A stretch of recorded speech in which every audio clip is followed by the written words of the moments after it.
Hello guys, તો જય શ્રી કૃષ્ણ બધાને. અને આજે હું તમારા બધા સાથે પૂરીની રેસીપી શેર કરીશ, જેમાં આપણે 1 બાઉલ જેટલો ઘઉંનો લોટ લઈ લીધો છે અને તેમાં હવે આપણે 1 થી 1.5 પાવરા જેટલું મોણ એડ કરીશું. મોણ ઓછું એડ કરવાનું છે અને થોડું ચપટી એવું મીઠું એડ કરી દઈશું અને બધું જ આપણે પહેલાં તો બરાબર મિક્સ કરી દઈશું અને ત્યારબાદ હવે પાણી ઉમેરીને આપણે લોટ બાંધી લઈશું. અને લોટ એકદમ કઠણ બાંધવાનો છે. પૂરીનો લોટ જો પોચો હશે તો તેલ ચડી જશે, એટલા માટે આપણે ફૂલ કઠણ લોટ બાંધવાનો છે. અને ત્યારબાદ ફરીથી 1-2 ચમચી જેટલું તેલ એડ કરીને હવે મસ્ત એને સોફ્ટ કરી લેવાનો છે લોટને. એકદમ સોફ્ટ થઈ જાય ને ત્યારબાદ હવે આપણે પૂરી વણી લઈશું. આવી રીતે તમે પૂરી પણ એક કરીને પણ વણી શકો છો અને તમે મોટી રોટલી કરીને એમાંથી પૂરીનો આકાર પણ આપી શકો છો.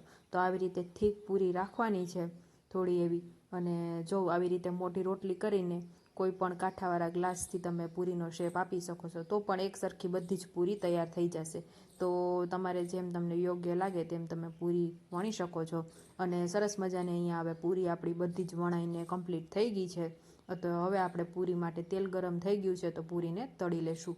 તો પૂરી તળતી વખતે તેલ પણ આપણે ફૂલ ગરમ જ રાખવાનું છે, જેથી કરીને મસ્ત એવી પૂરી ફૂલીને દડા જેવી તૈયાર થઈ જશે અને તેલ પણ નહીં ચડે. જો તેલ થોડું એવું ધીમું હશે, ઠંડુ હશે તો પૂરીમાં તેલ ચડી જશે, જેથી કરીને તેલ ફૂલ ગરમ જ રાખવાનું છે. તો આપણી બધી જ પૂરી અહીંયા તમે જોઈ શકો છો ફૂલીને દડા જેવી તૈયાર થઈ ગઈ છે અને તેલ પણ જરાય નથી રહ્યું પૂરીમાં. તો મસ્ત પૂરી આપણી તળાઈને રેડી થઈ ગઈ છે. તો આવી રીતે તમે બધા એકવાર પૂરી જરૂરથી ટ્રાય કરજો.